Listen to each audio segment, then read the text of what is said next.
¿Alguna vez has tenido una experiencia que sugirió que alguien más estaba en tu casa, y solo pensaste, no quiero saberlo, haciéndolo a un lado? A veces, el miedo a lo desconocido parece ser la opción de preferencia ante el peligro real y concreto. Pero por lo general no sucede nada. Una vez, la función de alarma del teléfono inalámbrico de mi casa se disparó cuando yo estaba solo. Solo se podía llamar desde la sala de estar. En otra ocasión, juraría que alguien me robó un dinero del escritorio. Probablemente solo son pequeñas jugarretas desconcertantes de la memoria. Pero ¿qué harías si algo realmente sugestivo llegase a pasar? ¿Correrías, o solo lo ignorarías, como yo hice? El lunes anterior fue un día normal. Me levanté, me lavé los dientes, me puse mi uniforme escolar y todos los pequeños detalles de mi ritual de mañana. Me pareció que sería otro día totalmente irrelevante, hasta que vi las cuerdas. Había 3 o 4 cordeles gruesos en mi habitación. Se cruzaban entre sí desde las paredes alrededor de mi cama y uno estaba enlazado a la puerta. No había manera de que los hubiera ignorado antes. Tuve que haberme tropezado en ellos. Estaban atados a clavos en las paredes, los cuales tampoco existían hace 10 segundos. Nadie pudo haber estado en mi cuarto mientras yo estaba en él, ni mucho menos colgarlos. Pero era temprano y mi cerebro no procesaba las cosas correctamente. Solo ignoré el panorama, desaté las cuerdas y me fui a la escuela, dejándolas hechas una bola en mi escritorio. No mejoró después de eso. Afuera de mi hogar había cientos de ellas, atadas entre casas, alrededor de autos, a lo largo de las calles, y esto tenía que ser una broma bastante elaborada. Uno de esos programas de cámara oculta. Y también habían metido a todos los demás en ello. Los transeúntes iban atados, amarrando las cuerdas en objetos hacia los que se dirigían y de los que se alejaban, como si estuvieran siguiendo el flujo que había sido desplegado para ellos. Continué, nervioso, mi camino hacia la escuela. En el bus, todo excepto yo estaba atado a la puerta. En la escuela, grupos de amigos estaban atados entre sí. Los profesores atados a mesas y pizarrones. Curiosamente, lo único que me preguntaba para ese punto era por qué yo había sido excluido. Cuando mi amiga Lucía se sentó a mi lado en la primera clase, solo tiró su mochila en mi regazo y descansó su mentón en su mano viendo a través de mí, hacia la ventana que daba a la intemperie. «Hey, Lucía». Ninguna respuesta. «Vamos, no esperaba que a ti también te convencieran de esto». Suspiró y empezó a sacar libros de su mochila. Todos los libros estaban atados a sus manos. Sonreí y arranqué una de las cuerdas de un libro. No pareció notarlo. En su lugar, omitió el libro por completo y lo dejó caer al suelo sin vacilar. Me agaché, recogiendo su libro y colocándolo de vuelta en su escritorio. No lo notó. «Bueno, si así es como quieres jugar». Sonreí, tratando de verme bromista, pero en realidad solo quería ocultar mi nerviosismo. Agarré todas las cuerdas atadas a ella con una mano y las retiré de su cuerpo. «Joder, Martín. Eres como un ninja o algo. He estado sentado aquí más o menos por 5 minutos». Sonreí de nuevo, aliviado de que mi amiga me haya notado. «¿De dónde salieron todas estas cuerdas?», resopló, aparentemente ignorante de ellas hasta ahora. «Pensé que todos ustedes me la estaban jugando», y se puso de pie, moviéndose hacia una esquina. Nadie más en la clase lo notó. «No estaban aquí hace un minuto. Tú las ves también». Su tono hacía evidente que su temor era genuino. «Sí. Pero tú no». Y fui interrumpido por mi profesora cerrando la puerta detrás de sí. Todos en la clase, a excepción de Lucía y yo, murmuraron un saludo incluso entonces nadie pareció notarnos. «Todo el mundo me ha estado ignorando hoy», le dije a Lucía antes de girarme hacia mi profesora. «Oye, perra. No sabes enseñar ni mierda». Ninguna reacción. «Me voy a alejar de toda esta mamada». Lucía movió algunas cuerdas fuera de su camino y abandonó el salón. Yo la seguí. Para mi irrefrenable asombro, nadie lo notó. Deambulamos por los corredores, entrando y saliendo de las clases que quisiéramos.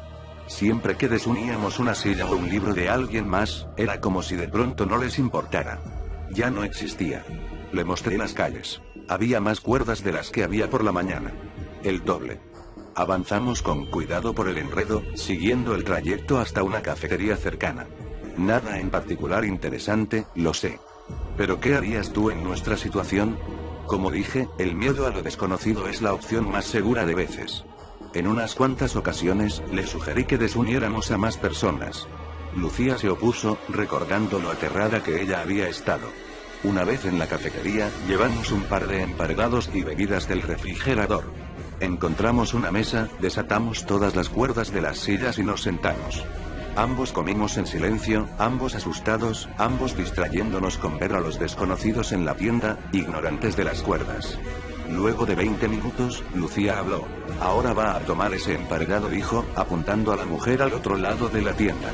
Ciertamente, caminó al refrigerador y tomó el emparedado envuelto en plástico al que ella estaba atada.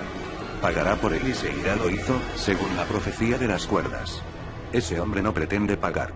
Vi cómo un hombre tomó su café y corrió afuera de la tienda. Los meseros solo lo vieron muy irritados como para perseguirlo. Esto es horrible, murmuró. Vámonos, por favor. Afuera no era mucho mejor. Todos solo seguían las instrucciones de las cuerdas, viviendo su día a día. Lucía anunció que se iría a casa para tratar de dormir, y yo accedí a llevarla. Vivía a solo 10 minutos de distancia. Más allá de la parte congestionada de la ciudad, había menos cuerdas. Era agradable. Casi podíamos pretender que no estaba sucediendo nada.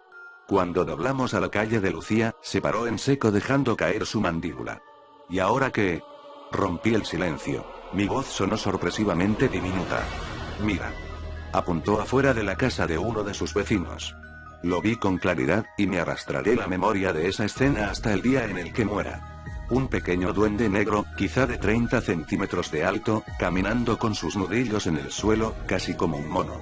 Tenía dos ojos bulbosos amarillos que acaparaban la mitad de su rostro, y no tenía boca o ningún otro rasgo facial. Sostenía un martillo y una bola de cordel. Caminó rápida y sigilosamente desde la entrada principal de la casa hasta el buzón.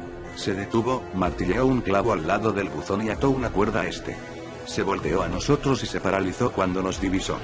Mis piernas flaquearon aún más de lo que ya lo hacían, pero solo nos miró con una expresión de sorpresa y curiosidad. Casi se podría decir que era una expresión de pavor. Súbitamente, nos hizo señas con sus manitas. Miré a Lucía. No se había movido. Volteé al duende, el cual me veía fijamente.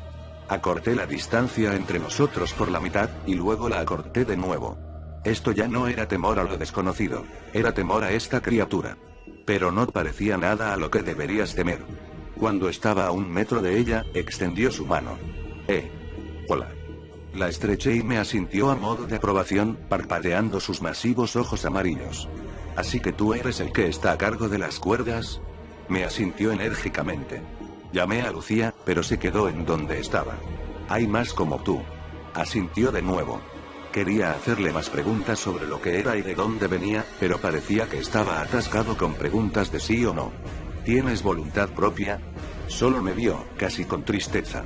Sentí que me iba a enfermar, y ya no podía soportar el panorama de esa criatura. Tomé a Lucía, quien había estado escuchando nuestro intercambio, y ahora se sentaba en la acera con su rostro entre sus manos. Vámonos. Entramos a su casa y le hice una taza de té. Cuando la encontré en la sala de estar, había desatado a su perro y estaba acurrucada con él, llorando. Puse el té en el suelo y me senté junto a ella. Tengo tanto miedo, me susurró luego de 10 largos minutos de gimotear. No respondí. No podía. Me voy a dormir, murmuró de pronto, y 1 minuto más tarde así había hecho. Descansar comenzaba a sonar como una muy buena idea. Mis ojos se sentían como si fueran estirados hacia abajo. Colapsé en la alfombra, y lo último que escuché antes de caer dormido fue el merodeo de muchos pies pequeños cercanos. Me sentí mucho mejor al despertar, como si todo el asunto hubiera sido un sueño. De seguro me lo habría creído si no hubiese sido despertado por la mamá de Lucía esa noche, preguntándome qué era lo que hacía durmiendo ahí sin previo aviso. En la cena, Lucía me preguntó por qué me veía tan pálido y nervioso. Me volteé y le sonreí, mascullando algo sobre estar enfermo. Pero la verdad era que estaba asustado porque no podía ver las cuerdas, y me preguntaba si mis acciones eran realmente mías.